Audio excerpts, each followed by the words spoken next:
Inilah para pekerja seks komersial atau PSK yang mangkal di beberapa warung remang-remang dan tempat-tempat karaoke di Jalan Raya Menteng, Kampung Cimenyan, Desa Sukadamai, Kecamatan Sukamakmur, Kabupaten Bogor, yang dalam beberapa bulan ini kembali marak.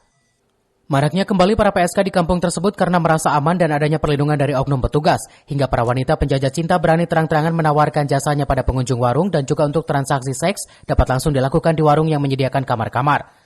Lain lagi dengan wanita yang ada di tempat-tempat karaoke. Mereka melayani tamunya dengan dibawa ke villa yang tak jauh dari lokasi tersebut.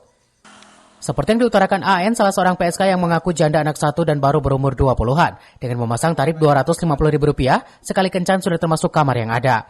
Ia mengakui adanya warung remang-remang di kampung tersebut memang semakin banyak, dan terkait keamanan sudah ada yang menjaminnya. Disinggung terkait adanya razia, dirinya menjelaskan suka ada dari petugas gabungan baik dari Kecamatan Sukamakmur maupun petugas dari Kabupaten Bogor. Dan adanya informasi tersebut, warung-warung yang ada segera tutup dan juga saat tertangkap pun, tidak lama kemudian mereka dibebaskan kembali berkat jaminan dari oknum tersebut. Biasa non?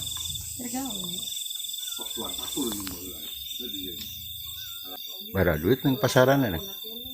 2,5. Hah? 2,5. 2,5. Warung-warung kia di dia loh, Pak.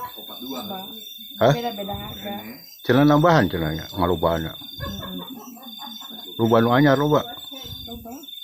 Rubah. Sementara itu, menurut salah satu pemilik warung, imbas dari banyaknya warung dan bermunculan warung baru, pelanggan yang berkunjung ke warungnya berkurang dan dirinya cuma berani menyediakan 2 orang pelayan. Dari Sukamakmur, Kabupaten Bogor, Edi Junaidi melaporkan.